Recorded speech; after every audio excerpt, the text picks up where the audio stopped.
Bien, vamos a continuar, jóvenes. Nos quedamos en la selección natural. Se ve la presentación, ¿cierto? Sí, profesor, sí. Sí, profesor. Ok, bien. Con respecto a lo que estábamos mencionando acerca de los principios o de los postulados, uno de ellos fue la selección natural. ¿Qué cosa es la selección natural? La selección natural es la consecuencia natural de la lucha por la supervivencia. Los organismos cuyas características les permiten superar la lucha por la supervivencia se mantienen en condiciones de producir descendencia.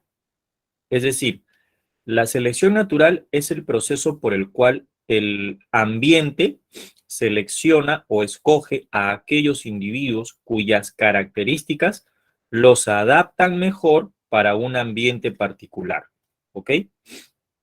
Justamente la conservación de los rasgos favorables y la desaparición de los rasgos desfavorables es lo que Darwin llamó justamente así, selección natural.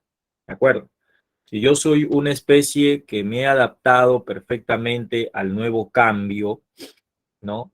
Es porque en mi organismo tengo las facultades morfológicas, anatómicas y fisiológicas para poder quedarme en mi ecosistema. Y al reproducirme, yo voy a pasar esas características favorables a mis descendientes. El otro postulado habla sobre la adaptación al medio. Los organismos que en la lucha por la existencia sobreviven, ¿no? Y además dejan descendencia, constituyen los más aptos y evolucionados.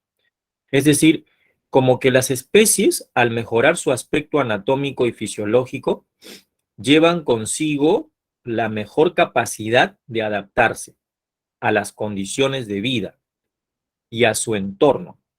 Es lógico pensar que esto llevaría a tener más probabilidades de sobrevivencia, ¿no?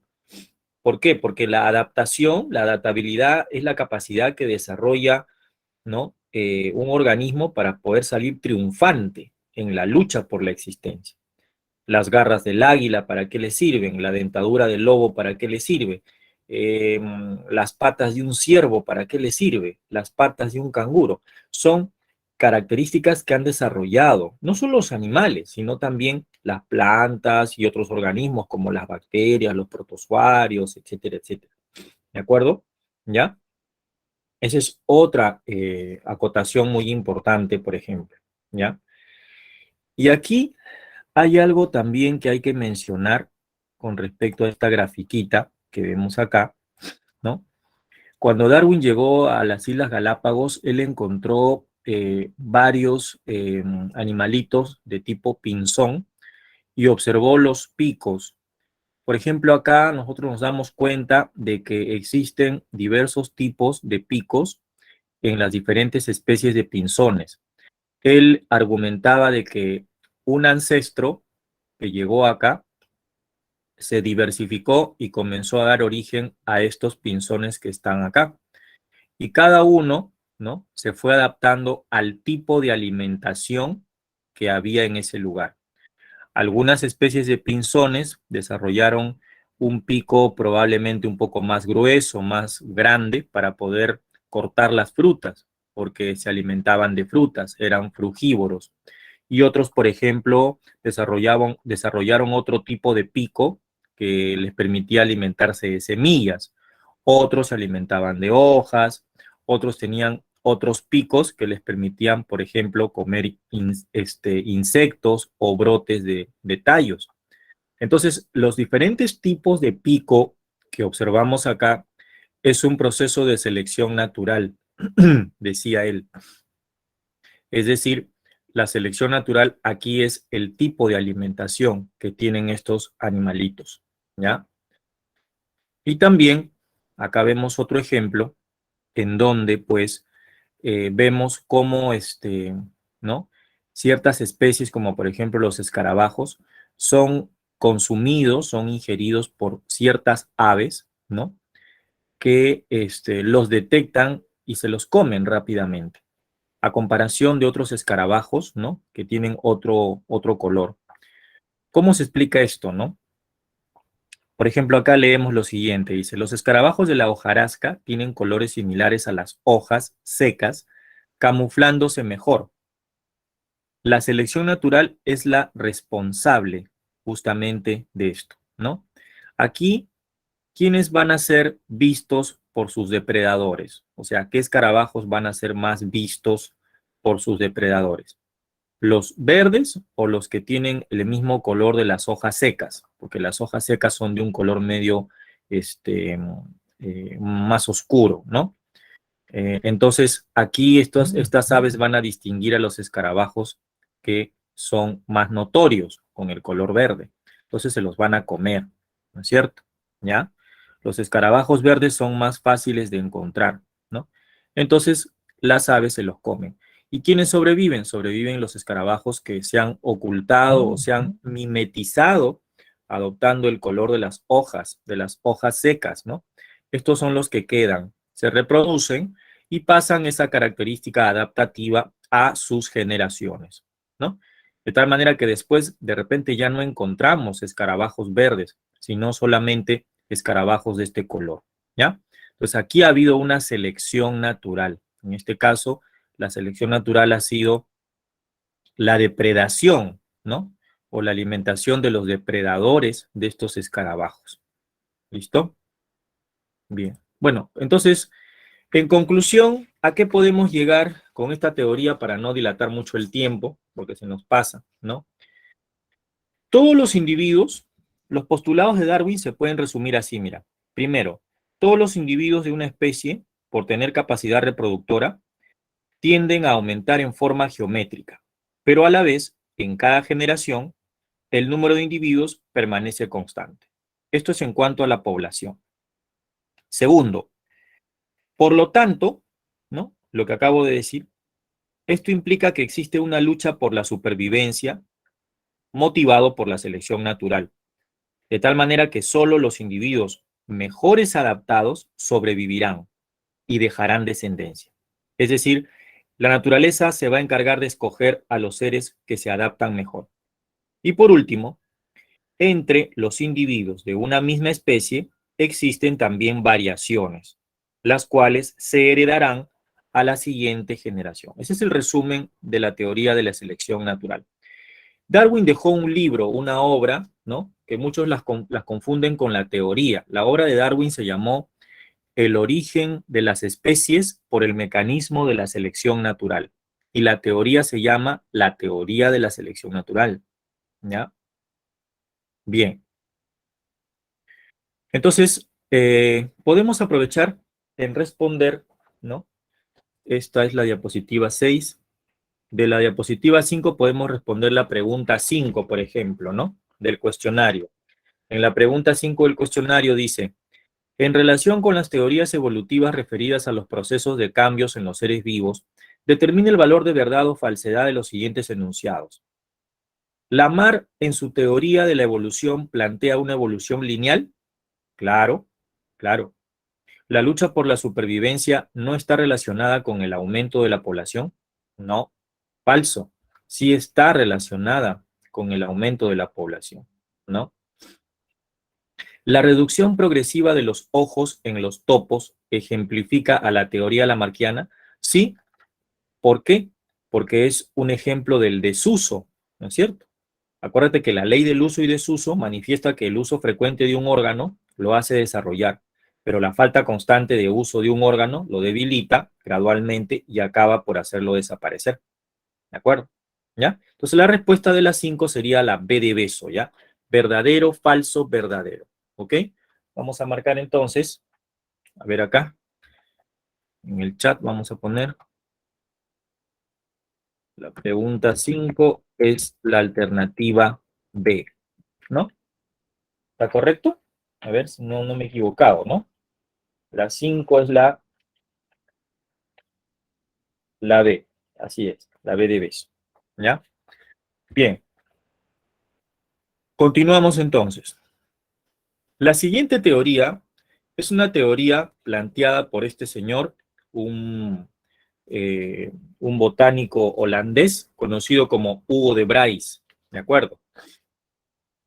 Hugo de Bryce sostiene la teoría de la mutación y define a las mutaciones como los cambios o variaciones hereditarias discontinuas, los cuales provocan a su vez cambios amplios. Él no considera a la selección natural como la principal causa de la evolución. Para él, la selección natural no tiene nada que ver con la evolución, ¿ya? Él encuentra una planta de origen americano, introducida en Europa, que tenía alto grado de variabilidad. Esta planta se llamó Oenotera lamarckiana, ¿ya? Oenotera lamarckiana. Y encontró aquí varias características diferentes en generaciones sucesivas de esta planta, porque realizó cruces. Entonces él decía que las mutaciones se producen al azar y unas son favorables y otras no, respecto a los rasgos de la estirpe progenitora, ¿no? También decía que nuevas especies elementales surgen de manera súbita, sin ningún grado intermedio, y luego estas especies adquieren una completa independencia. Por ejemplo, en el caso de nosotros, nuestra evolución humana, hemos pasado por varias etapas, ¿no? Hay varias etapas, el Australopithecus, el Homo habilis, el Homo erectus. Para él, por ejemplo, no es así, ¿no? Una especie A da origen a una especie C de frente, sin ningún tipo de grado intermedio, ¿no?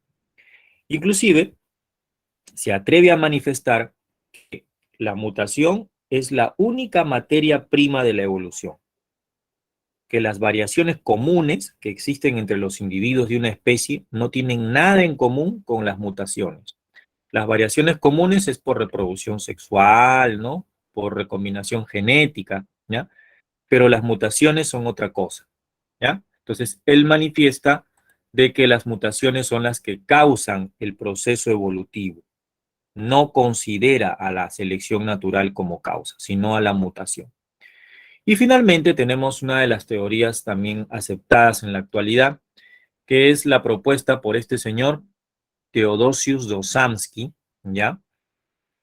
Él nos da a conocer una obra, un libro titulado La genética y el origen de las especies, en el año 1937, ¿ya?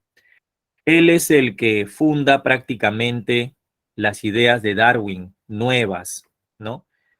El neodarwinismo, ¿ya?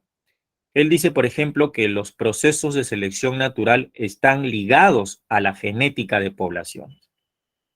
Él, junto con Hugo de Bryce también, bueno, ¿no? Hay que también manifestarlo. Ya él le da el toque genético a la selección natural. Darwin no. Él ya coloca acá ideas de cambios genéticos, pero cambios genéticos a nivel de los individuos, de todos los individuos de una población. Él llama al conjunto de genes que hay en una población, lo llama poza génica, ¿ya? Él dice que la evolución es el cambio de la estructura genética de una población. Es decir, cómo se combinan los alelos de los genes en los individuos y las frecuencias de dichas combinaciones, ¿no? Para que haya evolución, tiene que haber un cambio genético, un cambio en la poza génica, ¿no? De toda la población, ¿de acuerdo? O de la gran mayoría de los individuos de una población, para que haya evolución, ¿ya? ¿Ok? Entonces, eso es, digamos, lo que expresa la teoría moderna de la evolución o neodarwinismo, sostenida por Theodosius Dosamski. También se le llama teoría sintética de la evolución. ¿Ya? Bien. Hasta acá, bueno, hemos visto las teorías evolutivas. ¿Ya? Vamos a contestar, aprovechando que tenemos ya esta teoría explicada, vamos a contestar si es posible, a ver acá. La pregunta hay una pregunta acá en el boletín, ¿no?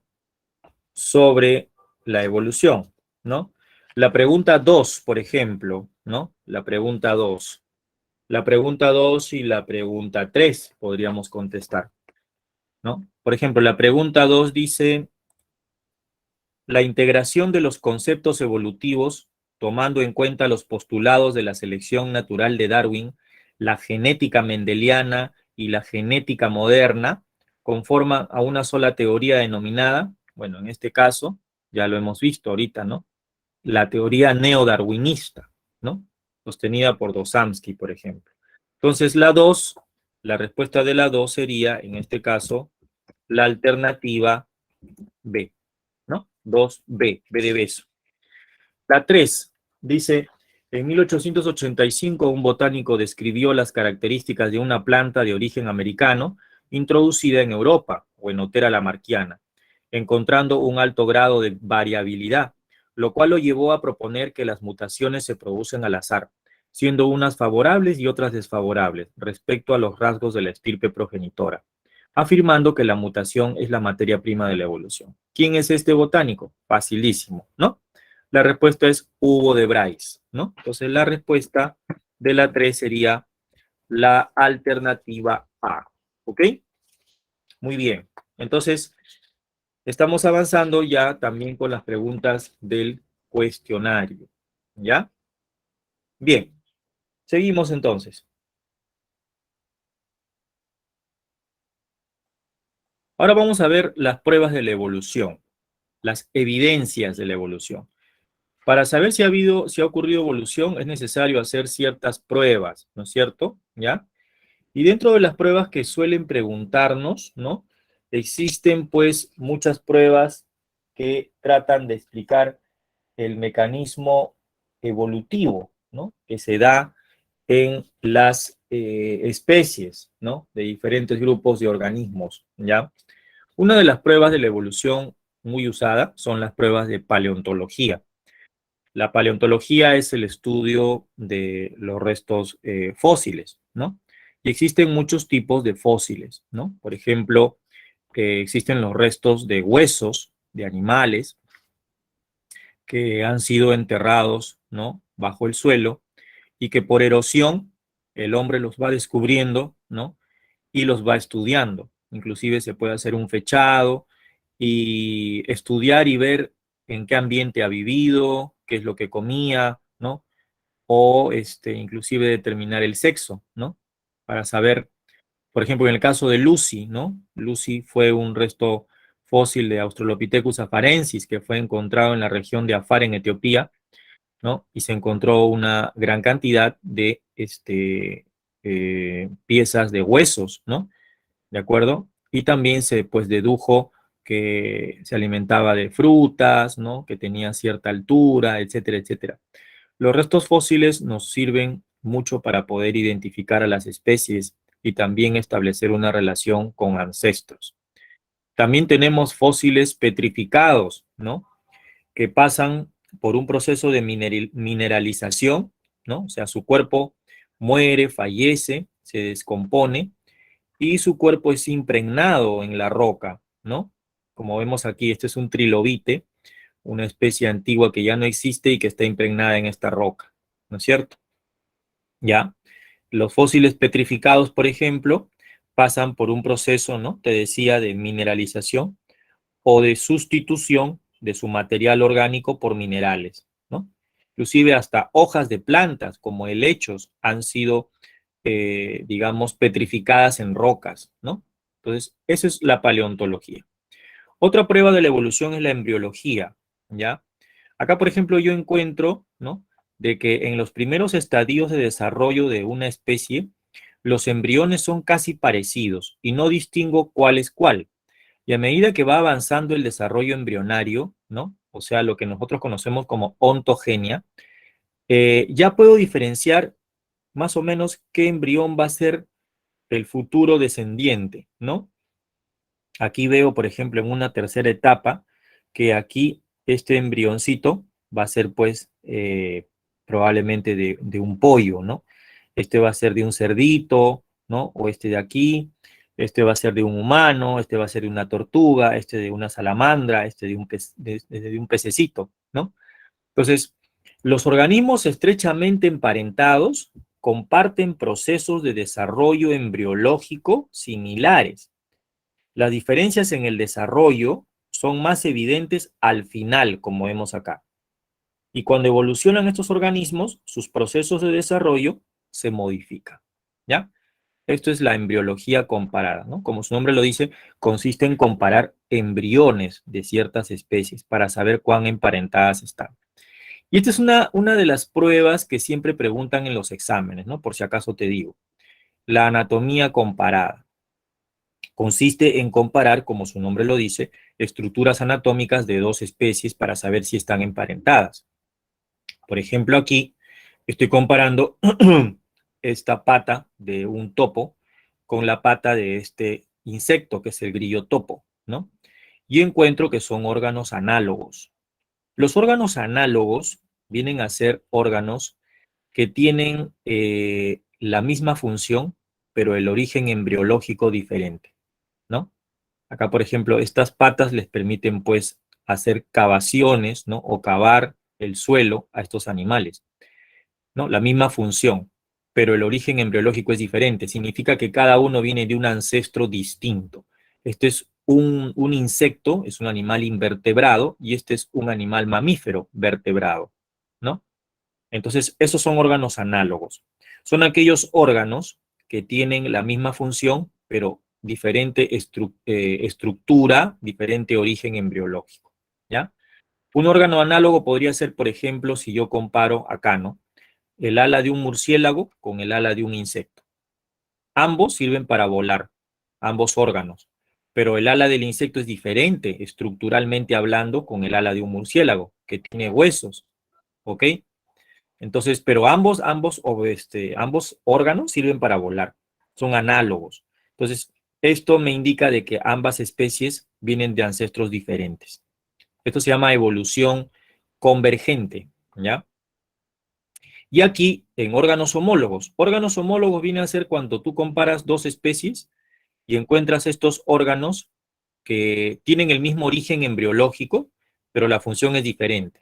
Por ejemplo, el ala de un murciélago con la aleta de un delfín, ¿no? Ambos son mamíferos, ambos tienen huesos en sus extremidades, pero la aleta del delfín le sirve para nadar y el ala del murciélago le sirve para volar. O sea, son órganos homólogos. Los órganos homólogos son órganos que tienen el mismo origen embriológico, la misma estructura, pero diferente función, ¿ya? Aquí también veo órganos homólogos, ¿no? Por ejemplo, aquí el ala del ave, ¿no? Veo la aleta del delfín, ¿no? Una aleta de una foca, la pata de una oveja, el miembro superior de nosotros, ¿no es cierto? Por acá, acá. Los comparo y veo que todas las especies de acá, ¿no? Son vertebrados y tienen huesos, ¿no? Pero cada órgano cumple funciones diferentes. Estos son órganos homólogos, ¿ya? Pero también existen los órganos vestigiales, que son llamados rudimentarios, ¿no? Son órganos que las especies actuales han heredado de sus ancestros y que actualmente no cumplen una función vital.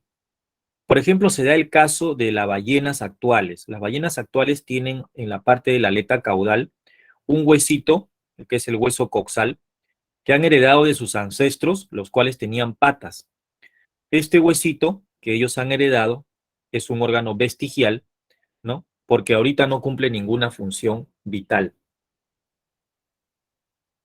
Se piensa de que cuando hubo la evolución y estas especies ancestrales de las ballenas pasaron al ambiente acuático, no tenían que usar ya este tipo de huesitos y comenzaron a transformar sus órganos en aletas, ¿no?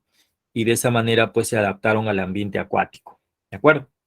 En nosotros los seres humanos también vamos a encontrar órganos vestigiales. Por ejemplo, nosotros tenemos los músculos abdominales, tenemos el apéndice, la tercera molar, el último dedito chiquito del pie, el coxis, ¿no? Que es la parte final del hueso de la columna, ¿no? Tenemos esos órganos vestigiales, ¿no? Las tetillas de los varones, todos esos son órganos vestigiales, ¿ya? Bien. Entonces, esta es la diapositiva número 8, ¿no es cierto? No sé si hay alguna pregunta por acá. Vamos a ver, estamos en la 8. Con la diapositiva 8 podemos responder la pregunta número 7, ¿no? Dice, por ejemplo, justamente estamos hablando de esto, ¿no? La pregunta 7 dice, en el proceso evolutivo de las ballenas actuales, se han logrado hallar un grupo de fósiles como los posibles ancestros. Estos eran cuadrúpedos muy similares a los actuales hipopótamos. Se plantea que a lo largo del proceso evolutivo, las patas posteriores se han transformado en pequeñas estructuras óseas. ¿Qué tipo de evidencia son estas estructuras presentes en ballenas actuales? Entonces la respuesta de las 7 va a ser la alternativa B de beso. La respuesta es evidencia de órganos vestigiales, ¿no? Entonces vamos a colocar acá en el chat la respuesta, ¿no? La respuesta de la número 7, que sería la 7, la alternativa B, ¿ok? A ver, por acá me parece que me han puesto una pregunta. ¿Esa relación de convergencia es para la comparación análoga? Sí, la evolución convergente es para órganos análogos y la evolución divergente es para órganos homólogos. Divergente significa que dos especies provienen de un mismo ancestro, de un ancestro común. Divergente, ¿ya? Por acá me dicen, ¿puede repetir la diferencia entre órganos homólogos y análogos? Claro. La diferencia es la siguiente, los órganos homólogos son aquellos que tienen el mismo origen embriológico, la misma estructura, pero la función diferente, ¿ya? Y órganos análogos son aquellos que tienen, o sea, al revés, ¿no? Tienen, los órganos análogos tienen diferente origen embriológico, pero cumplen la misma función, ¿ya? Esos son los órganos homólogos y análogos, ¿ok? Ahora vamos a pasar a la siguiente diapositiva. Seguimos con las pruebas evolutivas. Tenemos la prueba de bioquímica comparada. Bueno, en cuanto a la bioquímica comparada, lo que se hace aquí es comparar proteínas. Se utilizan muchas proteínas para comparar entre dos especies, ¿no? Por ejemplo, aquí, en este caso, estamos comparando una proteína, que es la insulina, entre 4 especies de mamíferos, vaca, cordero y cerdo, ¿no? ¿Qué hago? Hago una secuencia de los aminoácidos y comienzo a comparar. Por ejemplo, en la vaca, vamos a suponer, ¿no? Es un ejemplo nada más. Por ejemplo, en la vaca encuentro metionina, alanina y fenilalanina. Y en el cerdo encuentro metionina, alanina y fenilalanina. ¿Qué puedo decir? Que estas dos especies están emparentadas, ¿no? Aparentemente, ¿de acuerdo? Y tengo que hacer más pruebas para poder comprobar si estoy en lo correcto o no. ¿De acuerdo?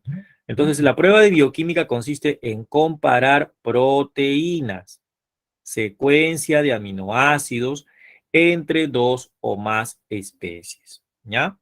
Esa es la prueba bioquímica. Claro, claro, porque mira, yo acá estoy comparando insulina, ¿por qué? Porque la insulina cumple el mismo papel en los 4 mamíferos que están acá en la figura. ¿No? La insulina lo que hace es bajar el nivel de azúcar, ¿no? Por eso lo estoy comparando. Ahora, tengo otra aquí, otra prueba que es la citogenética comparada. La citogenética comparada consiste en comparar cromosomas entre dos o más especies, ¿de acuerdo? ¿Ya? Acá estoy comparando, por ejemplo, cromosomas humanos, que están de rojo, y cromosomas de chimpancé, que están de azul, ¿de acuerdo? ¿Ya? Los humanos tenemos 46 cromosomas, o sea, 23 pares, y los chimpancés tienen 48, ¿no? Aquí, el examen comparativo de los cromosomas ha permitido interpretar que aparentemente ha habido una fusión del cromosoma 2 y el cromosoma 3 del chimpancé para dar origen al cromosoma 2 humano, que es este de acá. O sea, estos dos se fusionan y dan origen a este. Esto simplemente es una comparación nada más, ¿de acuerdo? ¿Ya? Entonces, de esta manera yo puedo utilizar también la comparación de cromosomas. Cuando yo comparo proteínas, estoy usando la prueba bioquímica. Cuando comparo cromosomas, estoy usando la prueba citogenética, ¿ya? Cuando tú veas esta comparación entre cromosomas, ¿no? El estudio de los cromosomas se llama cariotipo. Entonces, estás haciendo una prueba citogenética. Pero si comparas aminoácidos o proteínas, estás haciendo una prueba bioquímica. Y esta es otra prueba, ¿no? Una prueba que utilizó Darwin también, que nos dio a conocer Darwin, la prueba de aislamiento geográfico o las pruebas que se conocen como pruebas biogeográficas, ¿no? Acá, por ejemplo, estoy viendo de que los camélidos sudamericanos que tenemos aquí, la llama, la alpaca, el guanaco, la vicuña, probablemente provienen de especies que han desarrollado en otros continentes, como África o Asia, ¿no? Y estas especies están emparentadas, todos son camélidos, pero son especies distintas. Probablemente un ancestro, ¿no? Se originó aquí en este continente y luego emigró al continente sudamericano y se reprodujo y se aisló de los demás congéneres y dio origen a estos de acá, ¿no es cierto? Por evolución, ¿ya? Esto es una prueba muy interesante, ¿no? De aislamiento geográfico, que nos dice que los organismos que viven juntos evolucionan de una manera similar, ¿no? Si quedan poblaciones aisladas, tienden a evolucionar de forma diferente. Por ejemplo, esta población está aislada de esta de acá. Y han evolucionado diferente, ¿no? Por ejemplo, esto tienen joroba, esto no tienen. ¿De acuerdo? ¿Ya? Entonces, la familia de los camélidos se diversificó de acuerdo a su distinta adaptación, como vemos acá, de diferentes hábitats. ¿Ya? Eso es lo que nos muestra esta diapositiva. ¿Ya? Inclusive, ¿no? Estamos en la diapositiva 9, ¿no?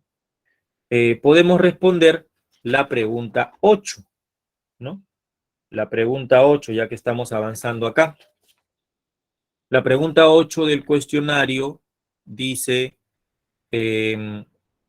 las enzimas digestivas poseen ligeras variaciones de aminoácidos entre las especies cercanas de primates. Una misma enzima digestiva en los humanos presenta 120 aminoácidos. En el mono araña presenta 105 aminoácidos y en los gorilas 118. De acuerdo con lo descrito, hay mayor parentesco evolutivo entre las enzimas de humanos y chimpancés. ¿Qué tipo de evidencia se ha empleado? Fácil, ¿no es cierto? Como estoy comparando aminoácidos, sería la bioquímica comparada. Entonces la pregunta o la respuesta de esta pregunta sería la 8, la alternativa C. Vamos a ponerla acá. 8, la alternativa C. ¿De acuerdo? ¿Ya? Ahora, hay una pregunta número 9 que la podemos responder justamente con la diapositiva que hemos pasado acá, de esta de las pruebas evolutivas, de la prueba biogeográfica, ¿ya? A ver, ¿cuál es la siguiente diapositiva? Quiero ver. Ah, ahí está. Acá lo vamos a explicar con esto, ¿ya? Pero antes, rápidamente te explico lo que es el proceso de microevolución y la macroevolución, ¿ya? En realidad, el proceso de microevolución, porque hay diferentes mecanismos de la evolución, ¿no? Dentro de los mecanismos de la evolución que podemos mencionar está las mutaciones, está el flujo de genes y está la selección natural. Pero también tenemos justamente la micro y macroevolución. La microevolución se da cuando los cambios que se producen en una población son pequeños, de tal modo que no originan variaciones grandes en los organismos, por lo cual la población sigue manteniéndose relativamente estable, ¿no? Esa es microevolución. La microevolución se produce a nivel de la categoría de especie, ¿ya? Por ejemplo, la evolución de las bacterias que son resistentes a los antibióticos. Ese es un ejemplo de microevolución, ¿no? Son pequeñas modificaciones en las poblaciones que pueden llegar a originar nuevas especies próximas, parecidas entre ellas, ¿ya? Por ejemplo, la evolución de los pinzones es una microevolución. Aquí comparamos pues la presencia de picos, ¿no? Son rasgos pequeños que cambian. Pero cuando hablamos de macroevolución, se refiere a relaciones entre todos los seres vivos con la aparición o desaparición de grandes grupos, ¿no? La macroevolución ocurre por encima del nivel de la especie, es decir, involucra el aumento de las especies dentro de un género, dentro de una familia, lo que vamos a ver más adelante en taxonomía, ¿ya? ¿Y qué es la especiación? La especiación viene a ser, básicamente, la aparición o el surgimiento de nuevas especies a partir de especies ancestrales. Esa es la especiación. Y te explico rápidamente esto para que puedas responder una pregunta de tu cuestionario. Mira, acá por ejemplo, mira, yo tengo una población de escarabajos, ¿ya? Acá los escarabajos viven felices, se reproducen, están ocupando el mismo espacio, el mismo ecosistema. Pero mira qué pasa acá. De pronto aparece una barrera geográfica, que es esta línea celeste, ¿no? O línea azul. Y los escarabajos se separan. ¿Qué ha ocurrido acá, muchachos? Un aislamiento geográfico. Estamos separando a los individuos de una población. Por ejemplo, aquí vamos a encontrar 300 escarabajos y en el otro lado 200 escarabajos, de los 500 que había, ¿no? Pero luego, como se han separado estos individuos, los que están aquí a la izquierda de mi pantalla se reproducen, se aparean entre ellos, pero no con los otros, ¿de acuerdo? ¿Ya? Y los otros también se aparean entre ellos. Si había una pareja acá que estaban juntos y ahora están separados, ya no se van a aparear. Cada uno se va a aparear con otro individuo. Entonces, ¿qué se produce? Se produce un aislamiento reproductivo. Con el tiempo, ¿no? Se genera una población en el lado izquierdo y una población en el lado derecho. ¿De qué? De escarabajos. Pero a medida que pasan los años, los genes también se van recombinando en cada población por el proceso de crossing over, recombinación genética, reproducción sexual y todo eso, ¿no? Entonces, con el correr del tiempo ya se da un aislamiento genético. El aislamiento genético se da cuando ya los genes de la población van siendo ya o van experimentando cambios notorios. Acá también pueden haber mutaciones, acá también. Entonces, aparecen ya dos especies de escarabajos ya diferentes, ¿no? Los verdes que están acá y los marroncitos que están por acá, ¿no? Entonces, ¿qué ha habido primero? Un aislamiento geográfico. ¿Qué viene después? Un aislamiento reproductivo y finalmente un aislamiento genético. Esto genera una nueva especie, en este caso dos nuevas especies. Este es un proceso de especiación, ¿de acuerdo? ¿Ya? Con esto podemos contestar la siguiente pregunta que tenemos acá, si no me equivoco, es la pregunta número 9 de tu separata, ¿no? Dice, ordene los siguientes eventos de un proceso hipotético de especiación. 1. Los ratones de la nueva isla muestran en las nuevas generaciones una tonalidad más oscura, a diferencia de los ratones continentales. 2. La zona de California se separa del continente debido a la activación de una falla y forma una isla. 3. Se crea un puente para conectar a la isla y se observa que los ratones isleños, al intentar cruzarse con los continentales, no tienen éxito. Entonces, aquí el orden es 2, 1, 3. 2, ¿por qué? Porque primero se da la barrera geográfica. La zona de California se separa del continente. Luego viene el 1. Los ratones de la nueva isla muestran, ¿no? En las nuevas generaciones, o sea, cuando se reproducen, una tonalidad más oscura, a diferencia de los otros ratones. Y la número 3, se crea un puente para conectar a la isla, ¿no? Y se observa que los ratones de la isla, cuando quieren cruzarse con los otros, ya no tienen éxito. Entonces ya se produjo un aislamiento genético, ¿te das cuenta? Entonces la respuesta en la 9 sería la D de dado, ¿ya? Vamos a responder acá. La 9 sería la D de dado. ¿Ya? Bien. Bueno, y continuamos. Ojalá que no nos gane el tiempo acá.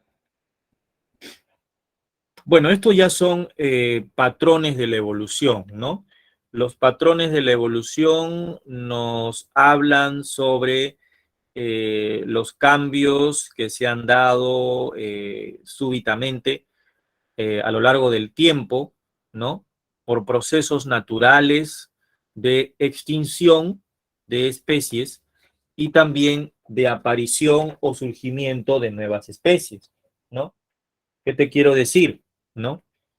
La extinción en masa se refiere a la desaparición súbita de muchas especies o de varias especies, ¿no? En un periodo corto de tiempo. ¿Cuáles son las causas? Hay muchísimas causas, ¿no? Acá vemos, por ejemplo, un periodo de años, de millones de años, ¿no? Por lo que ha pasado la Tierra en su proceso de evolución de animales, ¿no? Y de seres vivos, y observamos, pues, las diferentes épocas, ¿no? Desde el Cámbrico hasta la era terciaria, pasando por el Carbonífero, el Pérmico, el Triásico, cuando existían los dinosaurios, el Jurásico, ¿no? Han habido muchas causas que han motivado la extinción en masa, ¿no? Por ejemplo, una de ellas podría ser la competencia entre especies, ¿no? O la presencia de especies invasoras. Otra causa podría ser un cambio de temperatura, un cambio climático o una actividad volcánica. La actividad volcánica de hace muchísimos años trajo como consecuencia la extinción probablemente de algunos dinosaurios y algunas especies. O podría ser también una causa antropogénica, como la contaminación ambiental, ¿no? Que hace el hombre, la caza, el tráfico de especies, ¿no? Algunas extinciones que se mencionan acá, por ejemplo, ¿no? Por ejemplo, la del Ordovícico y el Silúrico, fue hace aproximadamente 444 millones de años. Se extinguieron más del 60% de especies, ¿no? Después hablan por ahí, ¿no? Rápidamente vamos a mencionar por acá. En el Pérmico y Triásico, ¿no?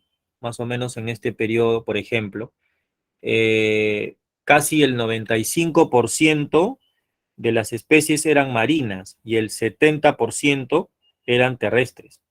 Aquí, por ejemplo, algunos científicos manifiestan que hubo actividades volcánicas que hicieron que muchas especies se extingan o cuerpos estelares como asteroides, meteoritos, ¿de acuerdo? ¿Ya? Y después al final del Triásico vemos acá, por ejemplo, que también las actividades volcánicas fueron otra causa de la desaparición, inclusive de muchos dinosaurios, ¿no?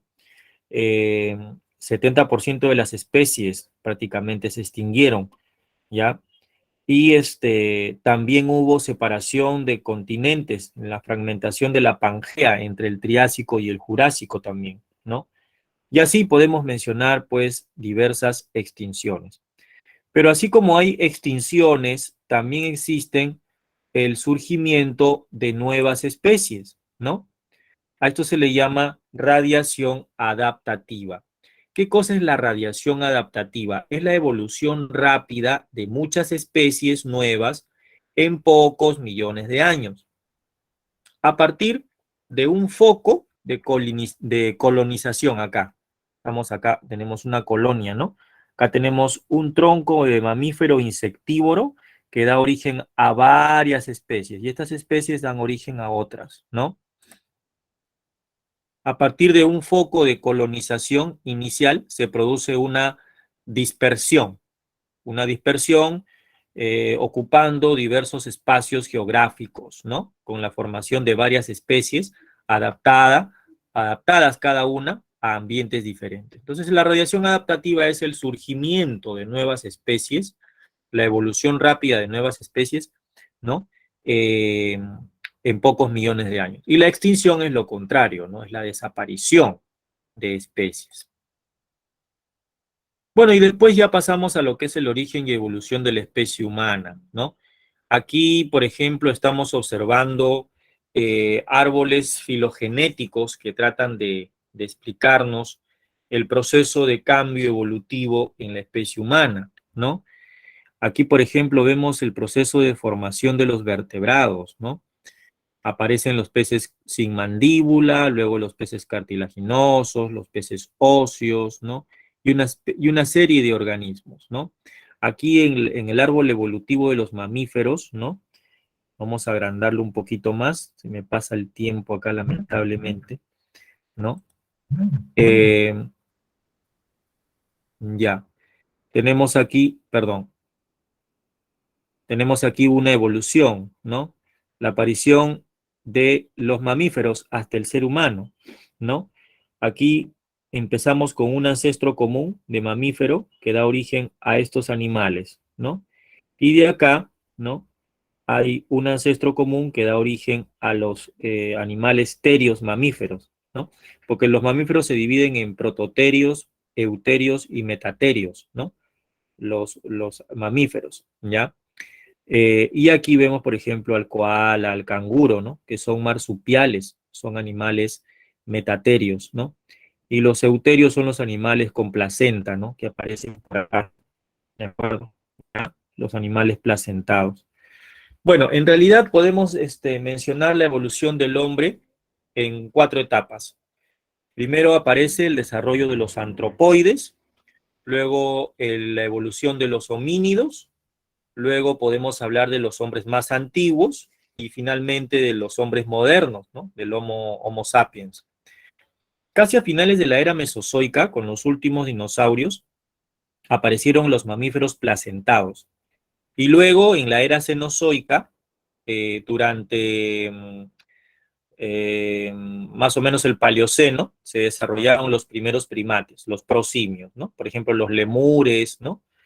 Y después, durante el Oligoceno, aparecen los primates antropoides, ¿ya? De los primates antropoides, ¿no? De los primates antropoides, ¿no? Surgen 2 líneas, la línea ceboidea y la línea cercospitecoidea, ¿no? Que no lo han puesto por acá, ¿ya? La línea ceboidea, o el linaje del ceboideo, da origen a los monos del Nuevo Mundo, que son los que habitan en Centro y Sudamérica, ¿de acuerdo? Los monos que nosotros llamamos platirrinos, porque tienen la nariz aplanada. Por ejemplo, los monitos que se suben a los árboles, que tienen la cola prensil, el mono tití, el mono araña, el mono capuchino, ¿no? Y por otro lado, surge la rama cercospitecoidea, que da origen a los monos del Viejo Mundo, ¿no? Que habitan en África y en Asia. Y de ahí surgen, pues, 2 ramas, los Cercopithecus y los hominoides. Y de los Cercopithecus vienen los macacos, y los hominoides nacen los simios driopitequinos, ¿ya? Y a partir de los simios driopitequinos se generan, pues, los chimpancés, los gorilas, los orangutanes, y aparecen ya los homínidos, ¿no? Aparecen ya el género Australopithecus, ¿ok? Y los Australopithecus comienzan a desarrollar ya ciertas características como la locomoción bípeda, ¿no? Y el incremento de la masa encefálica, ¿no? Podemos mencionar algunos Australopithecus, ¿no? Muy conocidos. Uno de ellos es el Australopithecus ramidus, ¿no? Algunos lo llaman Ardipithecus ramidus, que es este de acá, ¿no? Con una antigüedad de 4,4 millones de años, como vemos acá. Es la más antigua, ¿no? De los Australopithecus. Sus restos fueron descubiertos en Etiopía y sus dientes muestran características intermedias entre el mono y el ser humano. ¿De acuerdo? ¿Ya? Luego de estos Australopithecus viene Australopithecus afarensis, que viene a ser aquí Lucy, que la conocemos muy bien, ¿no? Estamos hablando de este y este, ¿no? Es el segundo Australopithecus más reciente, ¿no? Fue descubierto en la región de Afar, en Etiopía, y tiene una antigüedad de 3,9 millones de años aproximadamente, ¿no? Se encontró un esqueleto casi completo de este Australopithecus. Y su cara, como vemos aquí, se proyectaba hacia adelante, ¿no? Y su cráneo era muy semejante al de los simios, ¿ya? Su capacidad craneana era más o menos unos 500 centímetros cúbicos, ¿ya? Luego de Australopithecus afarensis viene el Australopithecus africanus, ¿no? Con 3 millones de años, ¿ya? Y a partir de Africanus ya viene el Homo habilis, ¿no? Pero también tenemos estos dos muy, digamos, estudiados también hasta la actualidad, como son, por ejemplo, el Sahelanthropus chadensis, conocido como el hombre de Toumai, ¿no? Es una especie de homínido que ya está, bueno, extinto, ¿no? Cuyos fósiles fueron hallados en el desierto de Yuraf, ¿no? Que pertenece a la República del Chad. Y se hallaron, pues, restos de cráneos de más o menos 6 a 7 millones de años, ¿ya? Y luego tenemos este de aquí que se llama el Horrorin tugenensis, ¿no? Es una especie de homínido fósil encontrado en la localidad de Tugen, por eso se llama Tugenensis, en Kenia. Y su morfología era parecida a los chimpancés, ¿no? ¿De acuerdo? Y bueno, después de Australopithecus, como te decía, viene pues ya, acá tenemos el Homo habilis, ¿no? Que fue uno de los primeros homínidos, ¿no? Que, digamos, podemos decir que desarrolló la capacidad de poder construir herramientas de forma consciente. Utilizaba piedras fragmentadas, ¿no? El Homo habilis tiene una antigüedad de 2 millones de años aproximadamente, ¿ya? Luego del Homo habilis viene el Homo erectus, ¿no? Con más o menos una capacidad craneana de 850 centímetros cúbicos. Ya la masa encefálica desarrolla un poco más. Este Homo erectus tiene las protuberancias óseas sobre los ojos, ¿no? Y es más avanzado que el habilis. Este de aquí fue el que descubre el fuego, ¿no? El que usó el fuego para alejar a sus depredadores, para mantenerse caliente o para cocer sus alimentos, ¿no? El Homo erectus. Como su nombre lo dice, caminaba completamente erecto, erguido. Y luego tenemos al hombre de Neandertal, conocido como el Homo sapiens neanderthalensis, con una antigüedad de más o menos unos 100.000 años, ¿no? Este Neandertal, ¿no? Creía en la vida después de la muerte, realizaba rituales, enterraba a sus muertos con la presencia de armas, alimentos, ¿no? Etcétera. Y luego viene el hombre de Cromañón, ¿no? El Homo sapiens sapiens, que es una especie a la que pertenecemos los hombres de hoy, ¿no? Ellos ya no tenían protuberancias óseas sobre los ojos, tenían el cráneo ya no tenía bordes supraorbitarios, tenían la barbilla saliente, ellos fabricaban armas y herramientas más complejas, hechas de hueso, marfil, madera, elaboraban navajas de piedra y desarrollaron el arte rupestre, ¿no? ¿Ya? Y también desarrollaron el lenguaje.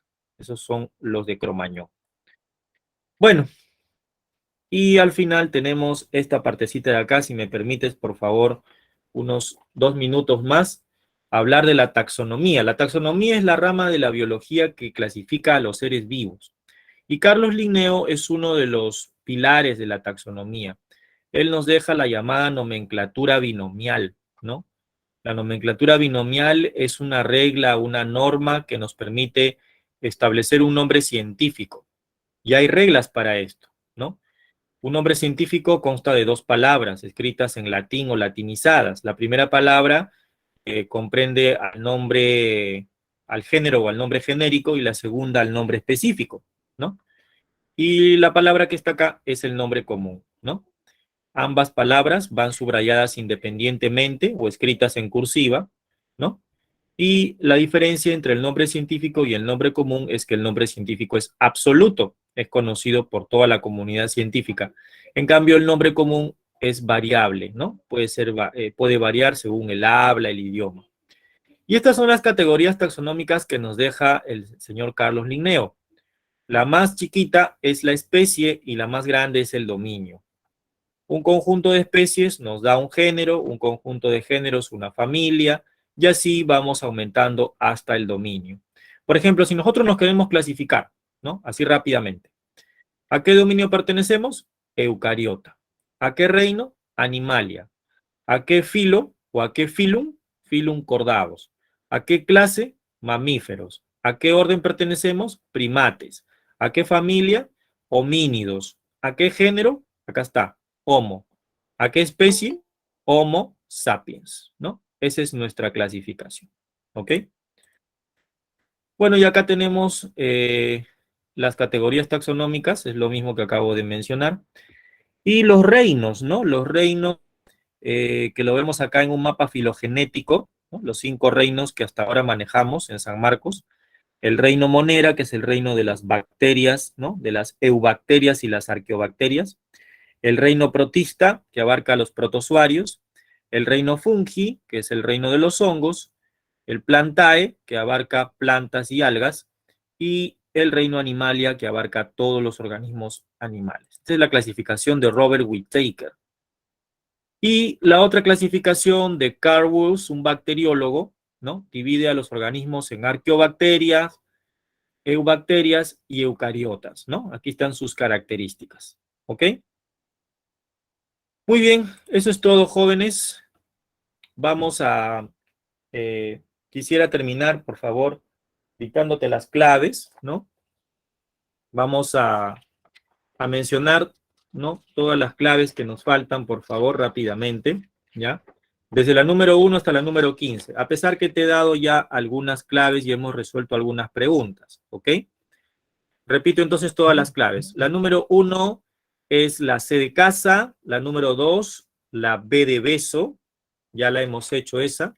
La 3 también la hicimos, es la A de Ana, la 4 también, D de dado, la 5, B de beso, también la hicimos, la 6 también, la 6 también hay que marcarla, la 6 es la B de beso, ¿no?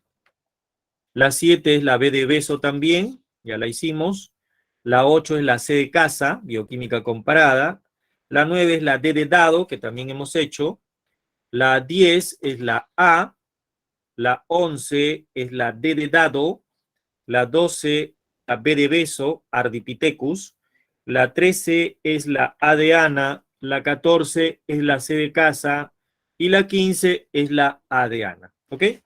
Esas son las claves, jóvenes. Muchas gracias por su atención. Nos vemos la siguiente semana. Cuídense, por favor.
Muy buenos días, jóvenes. Les saluda el profesor de química, José Manuel Churata Chávez. Continuando con nuestras clases de química, hoy nos toca desarrollar la semana número 13, lo que es química orgánica. El día de hoy vamos a hablar sobre los compuestos orgánicos, ¿no? Por ejemplo, ¿dónde encontramos compuestos orgánicos? En una farmacia. Cuando tú tienes dolor de cabeza, te duele la cabeza, para calmar el dolor de cabeza vas a la farmacia y compras una pastilla, pues, ¿no? Esa pastilla tiene un principio activo que es un compuesto orgánico. O cuando tienes una infección y tomas un antibiótico, ese antibiótico viene a ser un compuesto orgánico. Entonces, los productos que venden en la farmacia, la mayoría de ellos son compuestos orgánicos, ¿ya? Entonces, de eso vamos a hablar el día de hoy, de los llamados compuestos orgánicos. Ahora, para estudiar los compuestos orgánicos, vamos a comenzar a estudiar al átomo de carbono, las características que tiene el átomo de carbono y cómo se estructura, ¿no? ¿Qué tipos de enlace forma? Eso es lo que vamos a ver el día de hoy. Muy bien, jóvenes, bienvenidos al curso de química. Hoy desarrollaremos la semana número 13.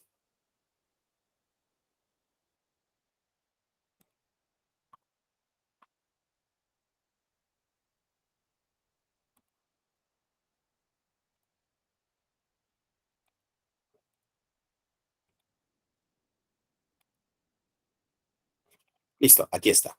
Semana número 13. Entonces, en esta semana, la número 13, vemos lo que es química orgánica. ¿Qué estudia la química orgánica?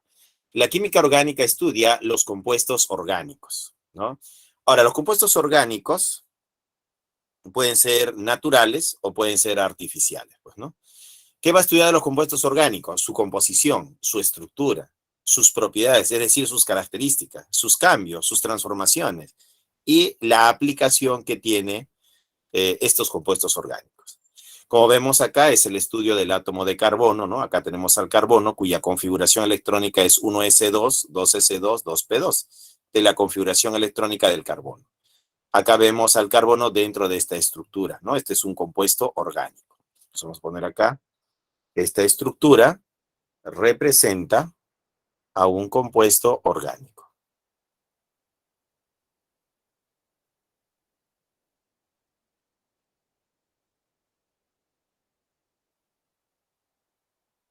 Listo. El primer compuesto sintetizado en el laboratorio fue la urea, ¿no? A partir del cianato de amonio, que era un compuesto inorgánico. Entonces, el cianato de amonio se calienta en calor y se forma la urea, pues, ¿no? La urea es un compuesto orgánico. Acá ponemos primer compuesto orgánico sintetizado en un laboratorio, ¿ya?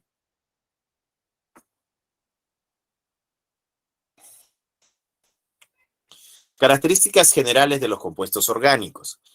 ¿Qué características tienen? Principalmente contienen alchón, o sea, son los llamados también elementos organógenos, ¿no? Carbono, hidrógeno, oxígeno y nitrógeno. Pero también podrían tener otros elementos como el azufre, el fósforo o un halógeno, que puede ser flúor, cloro, bromo o yodo. Y ellos son considerados compuestos orgánicos.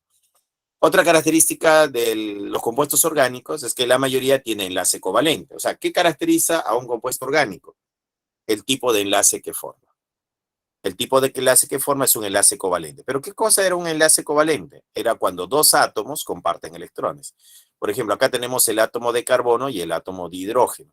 Ellos comparten estos dos electrones. Entonces, covalencia está relacionado con la compartición de electrones. Aquí también, mira, aquí tenemos un enlace covalente. En este enlace covalente se comparte un par de electrones. Aquí también tenemos un enlace covalente donde se comparte un par de electrones. Y aquí el enlace covalente donde se comparte un par de electrones. Entonces, la mayoría tiene enlace covalente. Entonces, covalencia, pues, ¿no? Dice acá, la mayoría son solubles en solventes orgánicos. ¿Ya? La mayoría son solubles en solventes orgánicos. O sea, solventes apolares. Claro, si analizamos a un compuesto orgánico, diremos que el 90-95% de los compuestos orgánicos son moléculas apolares. Entonces, un compuesto orgánico va a ser apolar, ya va a ser apolar. Entonces, si el compuesto orgánico es apolar, ¿no? Es apolar, entonces va a necesitar un solvente que sea apolar también, y esos son los solventes orgánicos. Por ejemplo, un solvente orgánico sería el tetracloruro de carbono.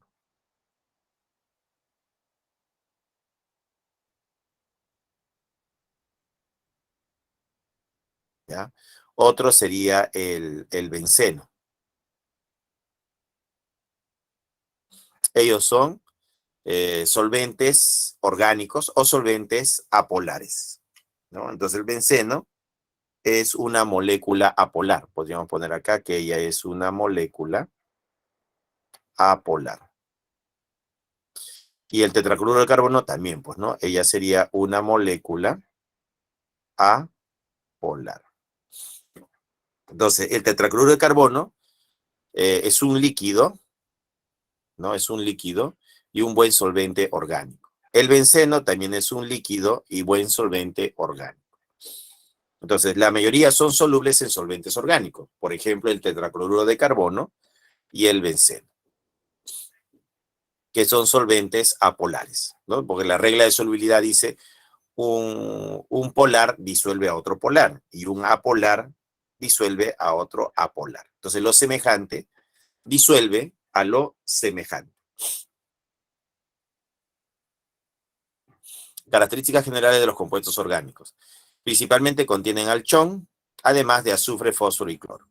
La mayoría tienen enlace covalente, ¿no? Se caracteriza por presentar enlace covalente a los compuestos orgánicos. Y la mayoría son solubles en solventes orgánicos, es decir, solventes apolares. Otra característica de los compuestos orgánicos es que son malos conductores de la electricidad. Entonces acá ponemos pues una pila, un cable, dos electrodos, y acá tenemos un líquido que es orgánico, pues, ¿no? Y este líquido orgánico no conduce la corriente eléctrica. Por eso decimos que es un mal conductor. El foquito no se prende, mira, está apagado. Como el foquito está apagado, decimos que son malos conductores de la electricidad. Entonces, los compuestos orgánicos son malos conductores de la electricidad. Son termolábiles. ¿Qué significa eso? Que no soportan altas temperaturas. Se descomponen, se desnaturalizan, se carbonizan. ¿Ya? Eso significa que sean termolábiles. Son termolábiles.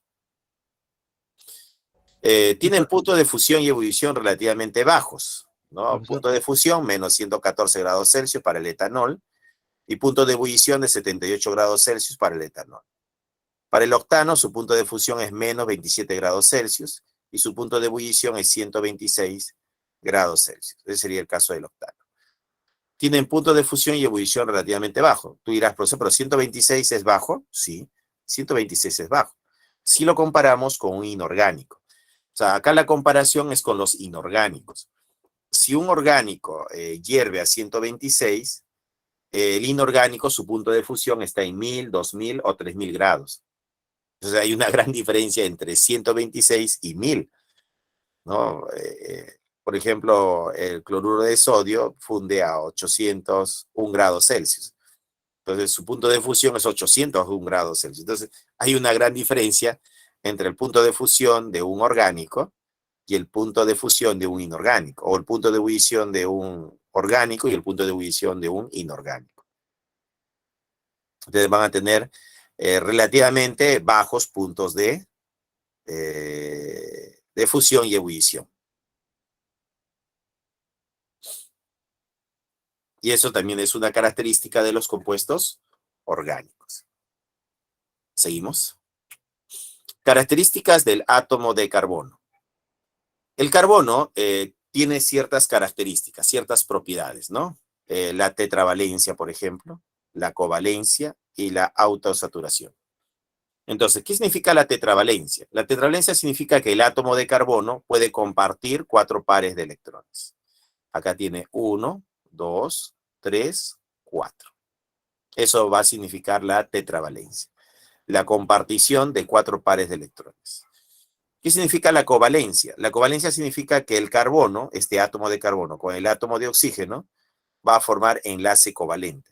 ¿Y qué significa formar enlace covalente? Significa que van a compartir sus electrones.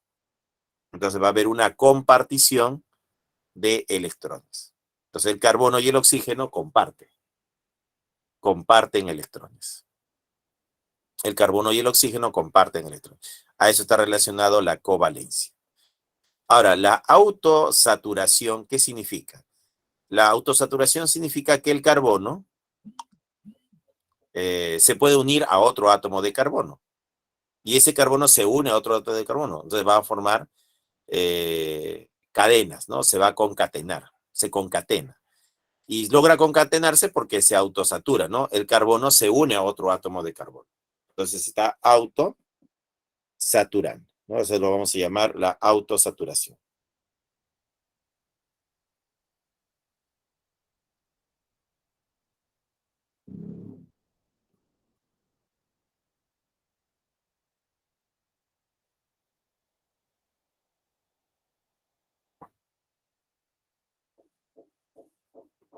¿Ya? Entonces ahí tenemos la autosaturación. Cuando un carbono se une a otro átomo de carbono y ese carbono se une a otro carbono y se autosatura el carbono, pues, ¿no? La tetravalencia es cuando el átomo comparte 4 pares de electrones y la covalencia es porque los átomos de carbono se unen a otros átomos o átomos parecidos a él, pero compartiendo electrones. Ahora, para explicar la tetravalencia tenemos a la hibridación, ¿no? Entonces, la hibridación explica al carbono que puede compartir 4 pares de electrones. Por ejemplo, en el caso del metano, el carbono forma 4 enlaces de igual longitud. Para explicar estos 4 enlaces de igual longitud, eso se explica con la hibridación. ¿Qué cosa es la hibridación? La hibridación es la combinación de orbitales atómicos, ¿ya? Del orbital 2s con el orbital 2p. Entonces, cuando se combina el orbital 2s con el orbital 2p, tenemos la hibridación, ¿no? Tenemos la hibridación, ¿no? Esa sería la hibridación, la combinación de orbitales atómicos. Entonces, la hibridación, ¿no?, va a explicar la tetravalencia del carbono. No nos explica por qué el carbono puede compartir 4 pares de electrones. Y esa sería otra característica del átomo de carbono. Entonces, el carbono es tetravalente, es covalente, se autosatura y además diremos que la hibridación, el carbono se hibridiza, ¿no? Y esa hibridación puede ser sp3, puede ser sp2 o puede ser sp.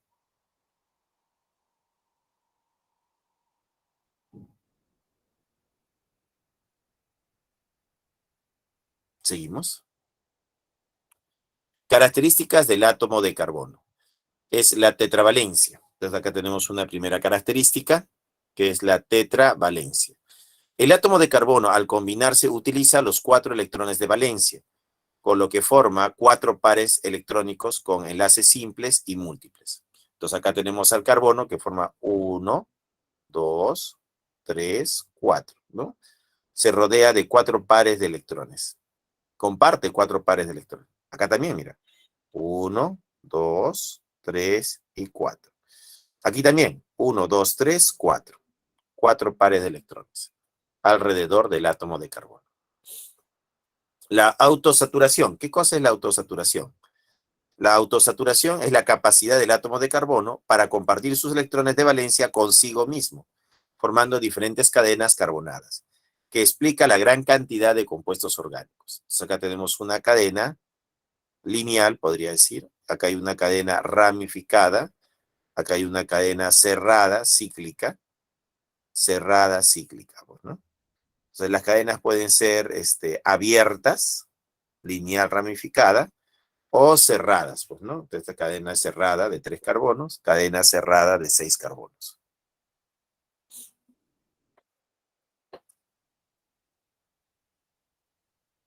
Seguimos. Covalencia. ¿Qué cosa es la covalencia? La covalencia, el átomo de carbono se enlaza con los elementos organógenos. ¿Quiénes son los organógenos? El chon. Y otros elementos no metálicos mediante la compartición de electrones de valencia. ¿Ya? Entonces aquí el carbono comparte un par de electrones acá, bueno, comparte su electrón de valencia con el átomo de hidrógeno. Aquí comparte su electrón de valencia con el átomo de hidrógeno, comparte su electrón de valencia con el átomo de hidrógeno y comparte su electrón de valencia con el átomo de hidrógeno. Eso sería la covalencia. El átomo de carbono se enlaza con los elementos organógenos, es decir, el chon, y otros elementos no metálicos, mediante la compartición de electrones de valencia. Hibridación. La hibridación. Un átomo de carbono es capaz de combinar 2 o más orbitales atómicos de su última capa, Con ello se explica los diferentes enlaces químicos, simple y múltiple, que forma el carbono.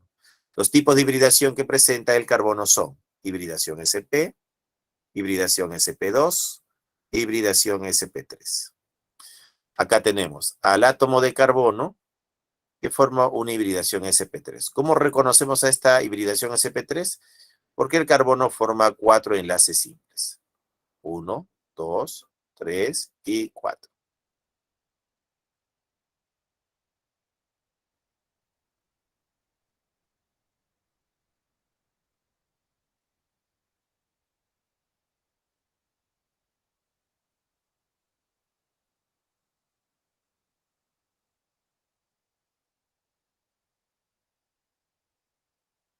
¿Listo? ¿Cómo reconocemos la hibridación sp2 en el carbono? Lo vas a reconocer porque el carbono forma un enlace doble. Mira acá. Aquí hay un enlace doble. Entonces, cuando el carbono forma un enlace doble, diremos que la hibridación es sp2. ¿Ya? sp2. ¿Ya? Acá el enlace simple, acá es el enlace simple. Simple, simple, doble. ¿Cómo reconocemos una hibridación sp? Vamos a reconocer esta hibridación sp cuando el carbono forma un enlace triple. Y acá tiene un enlace simple, ¿no? Triple y simple. Pero acá aparece otra hibridación sp. Es cuando el carbono tiene dobles enlaces acumulados, ¿no? Tiene un doble enlace a la derecha y un doble enlace a la izquierda. Profesor, ¿cómo demuestra esto? Ah, mira, esto se demuestra así. El carbono en su configuración va a terminar en 2s, acá con 2 electrones, y 2p, ¿no? P de X, P de Y y P de Z, con 3 orbitales y aquí 2 electrones. Entonces, el primer paso aquí es desacoplar este electrón que está en este orbital y promocionarlo a este orbital que está vacío. Entonces, le voy a dar energía al electrón y el electrón va a saltar a este orbital. Va a quedar entonces acá 2s con un electrón y 2p de X, P de Y y P de Z, cada uno de ellos con un electrón.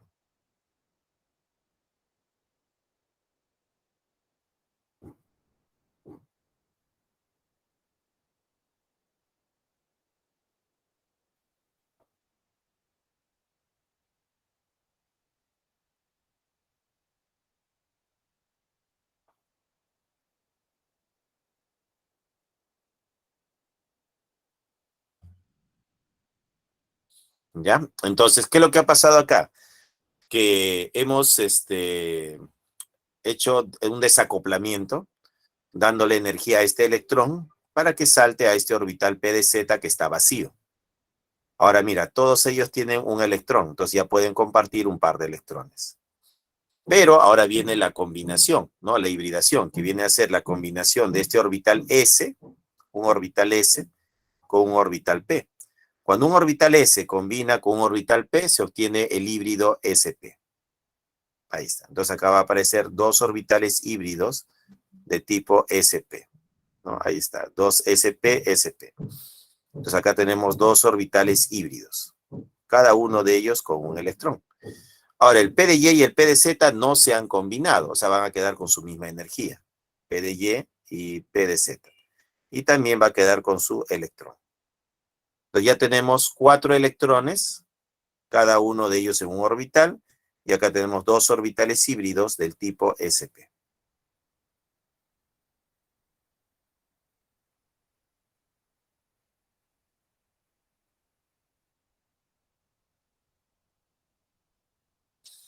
Entonces, diremos que estos orbitales p puros que no se han combinado son responsables de los enlaces tipo pi.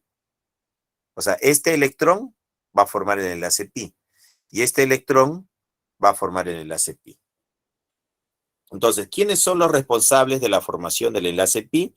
Estos electrones que están en orbitales p puros que no se han combinado. En cambio, estos orbitales híbridos, ¿no? Este electrón en este orbital híbrido es responsable del enlace sigma. Y este electrón en este orbital híbrido es responsable del enlace sigma. Entonces, él va a formar un enlace sigma y él también va a formar un enlace sigma. Mientras que estos electrones van a formar enlace pi. Si analizamos aquí el triple enlace, acá hay un enlace pi, acá hay un enlace pi y acá hay un enlace sigma, ¿no? Y acá hay un enlace sigma. Entonces vemos que la estructura tiene dos enlaces sigma y dos enlaces pi. En este carbono con dobles enlaces acumulados, acá también hay un enlace pi, un enlace sigma y un enlace sigma. Dos enlaces sigmas con dos enlaces pi.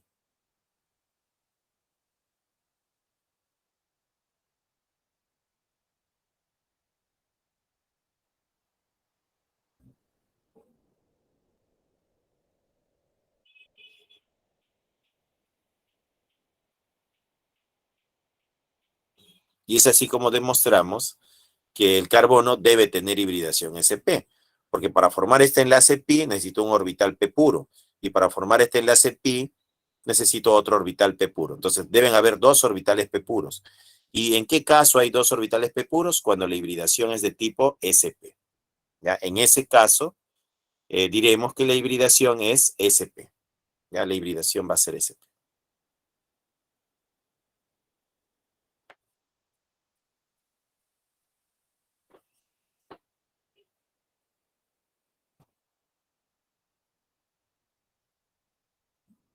Seguimos.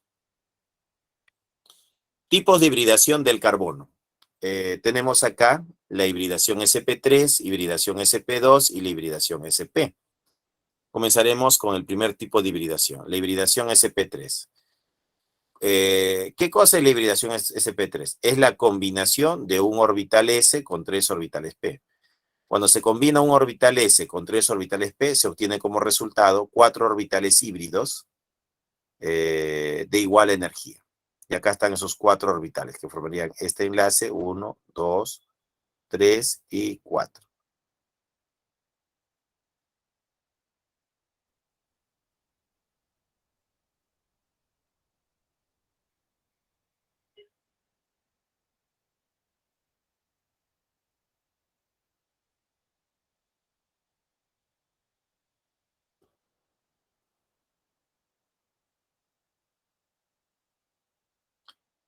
Esta hibridación sp3 está asociada a una geometría.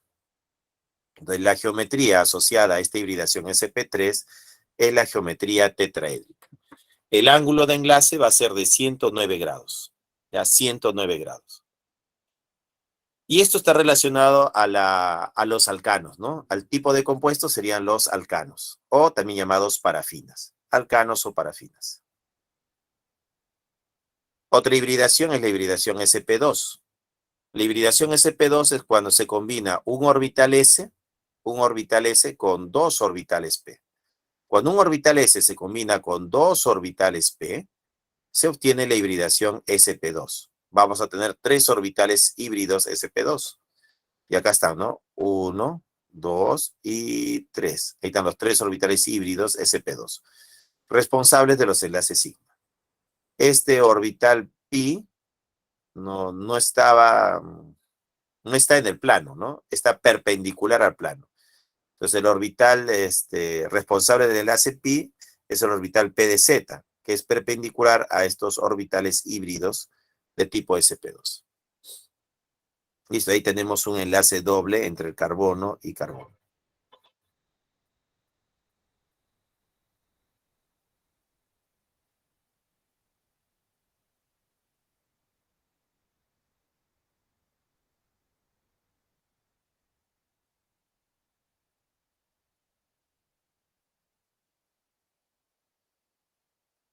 Ahora, la hibridación sp2 también está asociada a una geometría, y su geometría va a ser triangular. El ángulo va a ser de 120 grados. Ahora, esta hibridación sp2 está relacionado a los llamados alquenos, también conocidas como olefinas o etilénicos, ¿ya? Serían los alquenos, olefinas o etilénicos. Y la tercera hibridación es la hibridación sp. Cuando un orbital s se combina con un orbital p. La relación es de 1 a 1. Un orbital s con un orbital p. Entonces, el carbono va a tener un enlace triple. No lo voy a reconocer porque el carbono forma un enlace triple. En un enlace triple, dos enlaces son pi y un enlace es sigma. La geometría asociada sería una geometría lineal. con un ángulo de 180 grados.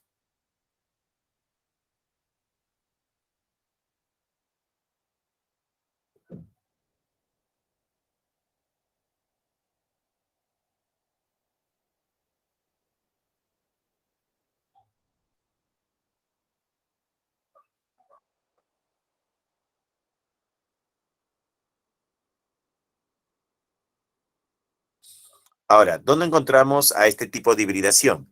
Este tipo de hibridación lo vamos a encontrar en los alquinos o acetilénicos. Ahí vamos a encontrar este tipo de hibridación, en los alquinos o acetilénicos.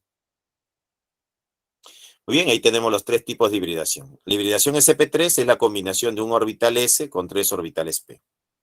Como resultado se tiene 4 orbitales híbridos de tipo sp3. La hibridación sp2 es cuando un orbital s se combina con 2 orbitales p. El resultado son 3 orbitales híbridos de igual energía. Y el tercer tipo de hibridación es cuando un orbital s se combina con un orbital p. El resultado son 2 orbitales híbridos sp de igual energía. Entonces acá tenemos la hibridación sp3 asociada a la geometría tetraédrica, la hibridación sp2 asociada a la geometría triangular y la hibridación sp asociada a la geometría lineal. Entonces, hay los tres casos, pues, ¿no? ¿Seguimos? Ejemplo 1 dice, los diferentes tipos de hibridación se asocian también con los diferentes tipos de enlace, ya sean estos simples o múltiples. Dada la siguiente estructura, determine la cantidad de átomos, respectivamente, con hibridación sp3, sp2 y sp que están presentes. A ver, el enlace carbono-hidrógeno va a ser un enlace tipo simple, ¿ya? Entonces acá diremos que el carbono con el hidrógeno va a formar un enlace simple, donde solo se comparte un par de electrones. A este enlace simple también se le llama enlace sigma, ¿ya? Va a ser un sigma. Como acá tengo 3 hidrógenos, significa que acá hay 3 enlaces simples. Con el carbono que está acá, carbono-carbono, también va a ser enlace simple. Eso significa que este carbono de acá va a tener hibridación sp3.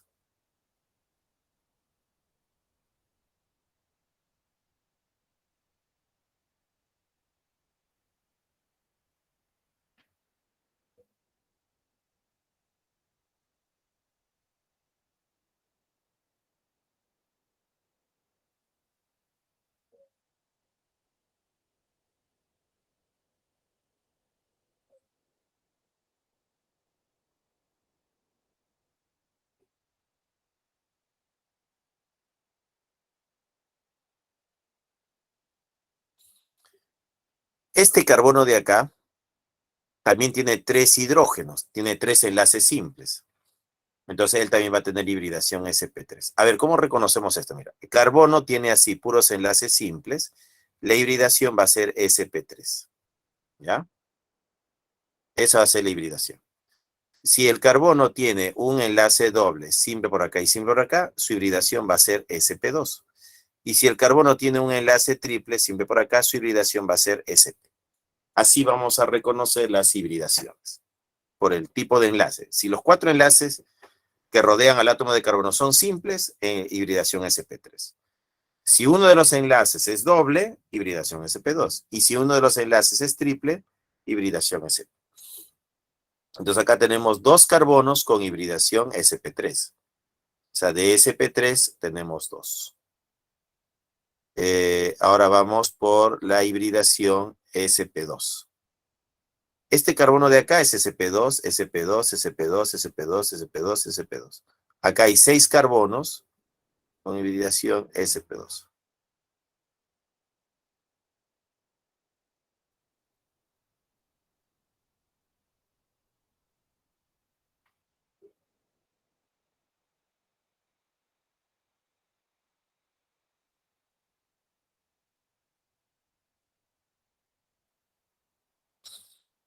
Muy bien. Entonces, acá hay 6 carbonos, ¿no? En esta estructura cerrada tenemos 6 carbonos con hibridación sp2. Ahí están, ¿no? Tenemos 1, 2, 3, 4, 5 y 6. Son 6. 6 carbonos con hibridación sp2. La hibridación sp lo vamos a encontrar acá, mira, entre este carbono y este carbono. Entonces vamos a decir aquí que este carbono con este carbono van a tener la hibridación sp. sp y sp. Serían 2 carbonos con hibridación sp. Entonces la respuesta sería 262. ¿Ya? 262. La D la respuesta. Para este ejemplo 1. A ver, acá lo que hay que recordar, o repasar, o teorizar, mejor dicho, sería decir que Ch3 enlace Ch2 enlace Ch3. Por ejemplo, esta estructura lo puedo representar así, mira. Donde este carbono está representado por este punto, este carbono está representado por este punto y este carbono está representado por este punto. Lo tenemos 3 carbonos, ahí están esos 3 carbonos, y acá está su estructura. ¿Ya? Ahora, ¿qué pasaría si yo tengo un enlace doble? O sea, Ch2, doble enlace, enlace Ch3.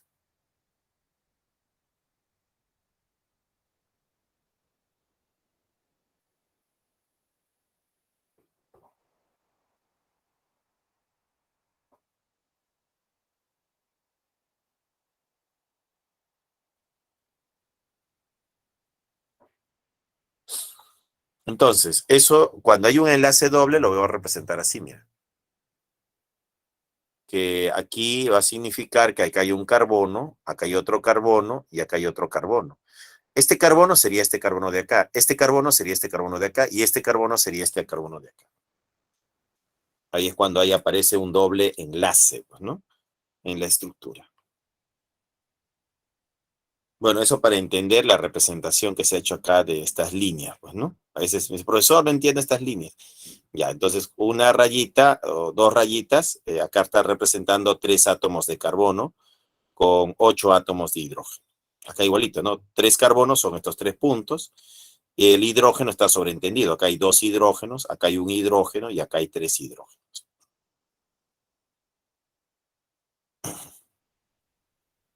¿Seguimos? Tipos de fórmulas de los compuestos orgánicos. Fórmula desarrollada o estructural. En esta fórmula se muestran todos los enlaces. Si tú te das cuenta acá, se están mostrando todos los enlaces. Enlace, enlace, enlace y enlace. Los 4 enlaces. Entonces, cuando se muestran todos los enlaces, se va a llamar fórmula desarrollada o estructural. Cuando solo se muestran los enlaces carbono-carbono, como en este caso, diremos que esta es una semi-desarrollada, ¿no? Esto de acá se le llamaría semi-desarrollada. Y una fórmula global o molecular, bueno, es cuando sumamos todos los carbonos. Bueno, hay 6 carbonos, 6 más 6, 12, 13, 14, 14 hidrógenos, y eso sería el hexano.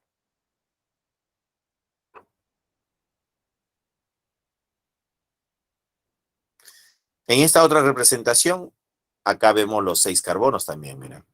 Acá hay 1, 2, 3, 4, 5, 6. Tenemos 6 átomos de carbono. Ahí están los 6 átomos de carbono en esa estructura.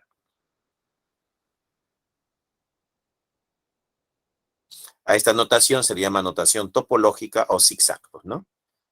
Que es una notación simplificada, más fácil, más rápido para trabajar, ¿no?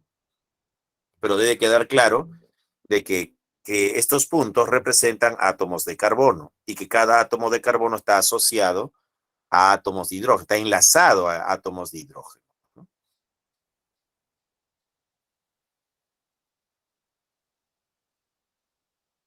Seguimos. Ejemplo 2 dice, las fórmulas representan la composición de las sustancias, el tipo y número de átomos que las forman. En química orgánica se les clasifica en desarrolladas, semidesarrolladas y globales. Al respecto indique la sustancia a la que le corresponde la siguiente fórmula global. Entonces nosotros vamos a buscar que para la primera estructura su fórmula global sería carbono, hidrógeno, oxígeno. 1, 2, 3, 4, 5, 6. Tiene 6 carbonos. 5, 6, 7, 8, 9, 10, 11, 12, 13, 14. 14 hidrógenos y un oxígeno. Bueno, no coincide todavía. La segunda sería carbono, hidrógeno, oxígeno.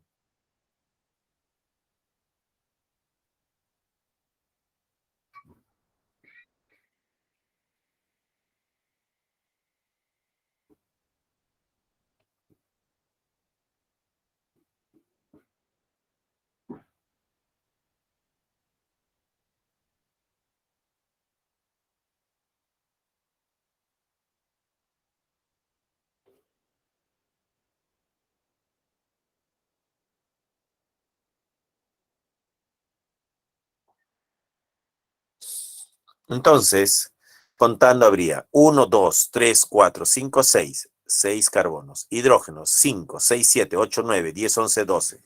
12 hidrógenos. Un oxígeno. No coincide todavía. Tercer caso, carbono, hidrógeno, oxígeno. 1, 2, 3, 4, 5, 6. Hay 6 carbonos. 5, 6, 7, 8, 9, 10, 11, 12, 13, 14. Hay 14 hidrógenos y un oxígeno. Y en el caso de, tenemos carbono, hidrógeno, oxígeno. 1, 2, 3, 4, 5, 6. Hay 6 carbonos. Hidrógenos, 3, 4, 5, 6, 7, 8, 9, 10. Hay 10 hidrógenos y un oxígeno. 6, carbono 6, hidrógeno 10, oxígeno. Ah, este sí coincide, mira. Sí, sí, este sí va a coincidir. Entonces acá va a ser la letra D. ¿Ya? Para el ejemplo 2, la letra D. Carbono 6, hidrógeno 10, oxígeno. Entonces, esa es la fórmula global. Estamos contando, ¿no? Contando átomos.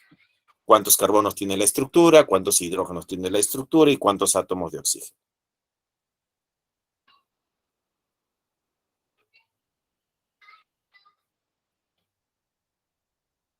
Seguimos. Siguiente. Tipos de átomos de carbono en alcanos. Tenemos acá el llamado carbono primario, ¿no? Este carbono de acá lo voy a llamar carbono primario. ¿Pero por qué lo voy a llamar carbono primario? Porque se une a este carbono de acá, a un carbono. Por eso ahí los hidrógenos no cuento. No se cuentan hidrógenos. Pero si hubiera sido un halógeno tampoco.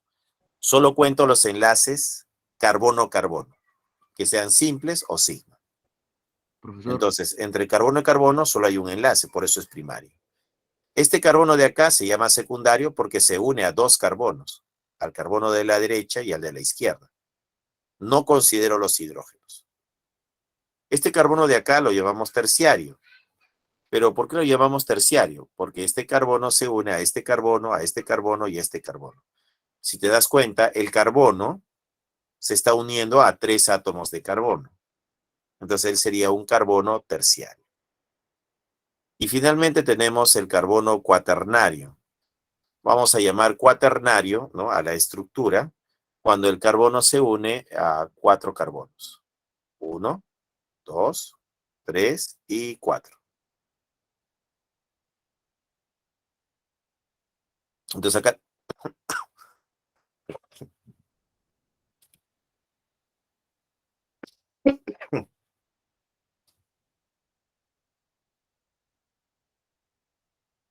Entonces acá tenemos un carbono cuaternario.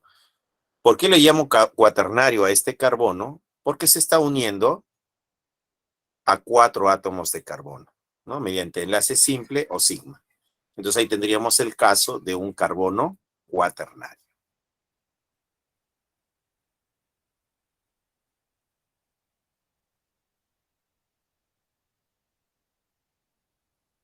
Seguimos. Ejemplo 3 dice, debido a la tetravalencia del carbono, este puede formar hasta 4 enlaces alrededor suyo, con otros átomos de carbono, lo que permite su clasificación en primario, secundario, terciario y cuaternario. Dada la siguiente estructura, determina respectivamente el número de carbonos según la clasificación mencionada presentes en ella. ¿Ya? Entonces acá tenemos primario, secundario, terciario y cuaternario.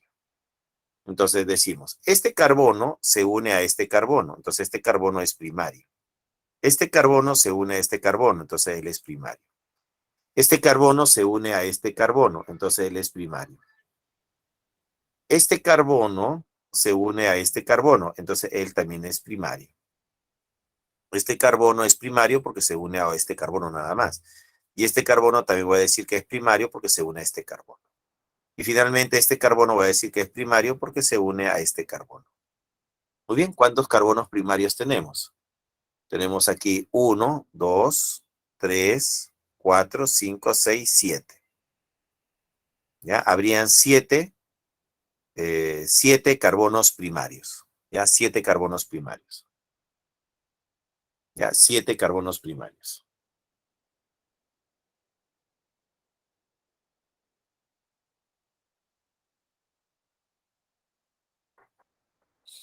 Entonces, diremos que tenemos 7 carbonos primarios. Luego dice secundarios. ¿Quiénes son carbonos secundarios? Acá tenemos este carbono que se une a este carbono y este carbono sería secundario. Este carbono que se une a este carbono y este carbono sería secundario. Este carbono que se une a este carbono y este carbono sería secundario. Y este carbono de acá también se une a este carbono y este carbono sería secundario. Y este carbono que se une a este carbono y este carbono sería secundario. 1, 2, 3, 4. 5. 1, 2, 3, 4, 5. Habrían 5 carbonos secundarios. Terciario. ¿Quién es un carbono terciario? Este carbono de acá es cuaternario. Cuaternario. El de acá sería terciario. 1, 2 y 3. Habría un carbono terciario. Y finalmente los cuaternarios, acá habría 1. Él sería cuaternario. 1, 2, 3, 4. Y este carbono también, 1, 2, 3, 4, cuaternario. Habrían 2 carbonos cuaternarios. 2 carbonos cuaternarios. Y la respuesta tendría que ser 7, 5, 1, 2. La clave la B. Aquí en la A hay que hacer una corrección. Vamos a colocar, para que sean diferentes, acá vamos a colocar 4. ¿Ya? 4. 7, 4, 1, 2. Y así tenemos como única respuesta la B, pues, ¿no? La B. Respuesta la B.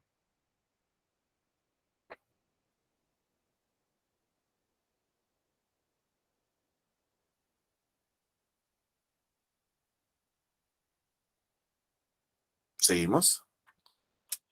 Hidrocarburos. Los hidrocarburos son compuestos orgánicos binarios constituidos únicamente por átomos de carbono e hidrógeno. En condiciones ambientales pueden ser sólidos, líquidos o gases. La fuente natural de obtención de los hidrocarburos es el petróleo y el gas natural. Acá tenemos petróleo y gas natural. Crudo de petróleo, mezcla compleja de hidrocarburos. Gas natural, mezcla de hidrocarburos livianos.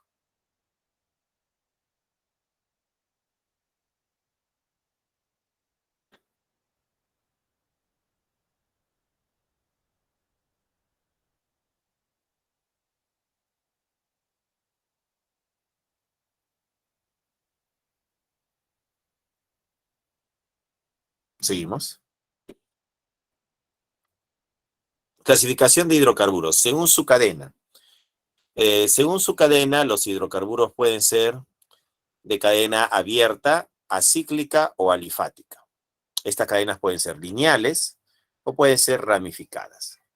El término lineal viene de la comparación con los árboles. Si a un árbol le quitas las ramas, te quedas con el tronco.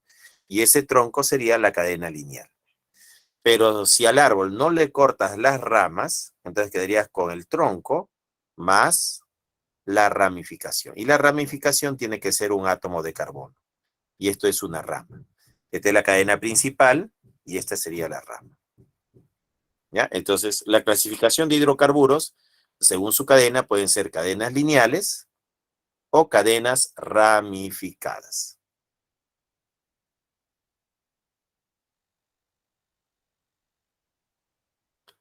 Ahora, según su cadena, la cadena puede ser cerrada o cíclica.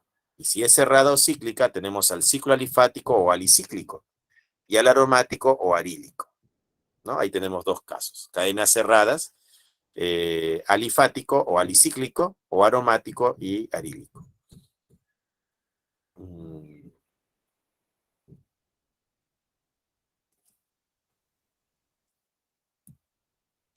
Entonces, acá tenemos cadena cerrada, ¿no? Esta cadena cerrada o cíclica.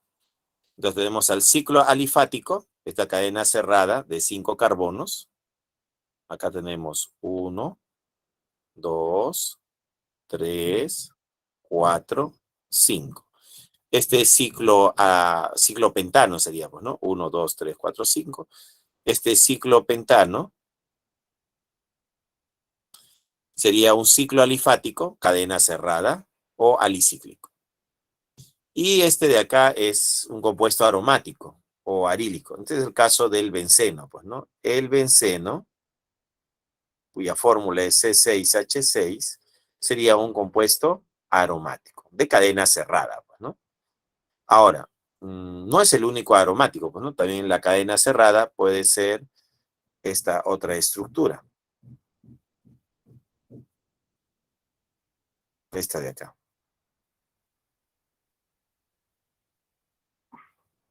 Ahí está. A esta estructura también se le llama naftaleno. Entonces el naftaleno también es un aromático y también se considera una cadena cerrada, ¿no? Entonces ahí tenemos de cadena cerrada o cíclica a los cicloalifáticos o alicíclicos y a los aromáticos o arílicos, como el caso del benceno y del naftaleno.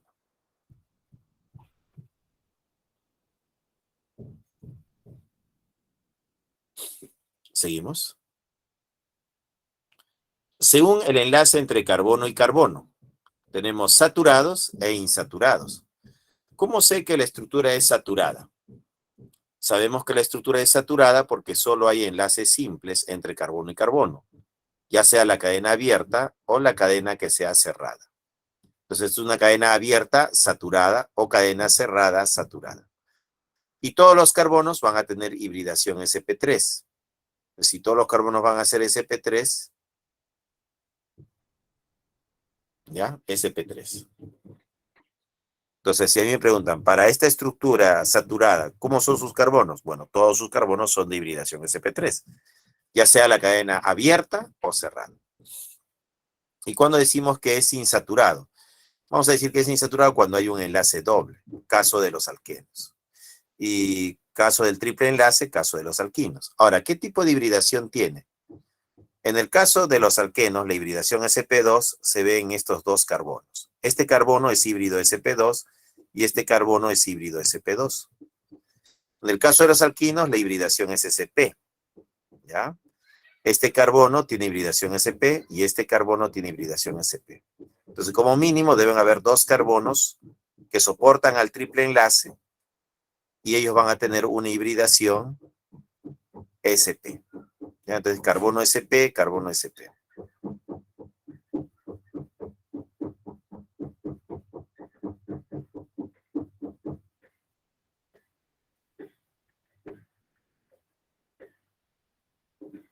Seguimos. Ejemplo 4, dice acá. Las cadenas carbonadas más simples en los compuestos orgánicos son las lineales. Sin embargo, la gran mayoría de compuestos orgánicos presentan cadenas ramificadas. Es decir, tienen a otras cadenas carbonadas como sustituyentes. Al respecto, determine la clasificación de la siguiente estructura. Entonces acá tenemos una cadena, ¿no? Y hay que clasificarla. Podríamos decir que esto de acá es la cadena principal, ¿no? Y tendríamos por acá esta ramita, ¿no? Este es carbono que sale de la cadena principal. Acá tenemos dos carbonos que salen de la cadena principal. Esta es otra rama. Acá habría otra ramita. Y este cíclico sería una rama, ¿ya? Entonces tendríamos acá que la cadena es ramificada. Claro, es ramificada. Tiene enlaces simples. Sería saturada porque solo hay enlaces simples. Y acíclica significaría de cadena abierta. La cadena principal es acíclica. La respuesta ahí es la C, ¿no? Para el ejemplo 4. Bueno, jóvenes, tienen un descanso a las 11:55. Y ya son las 11:55. Continuamos luego del descanso, ¿ya? Entonces vamos a ir al descanso y continuamos luego del descanso.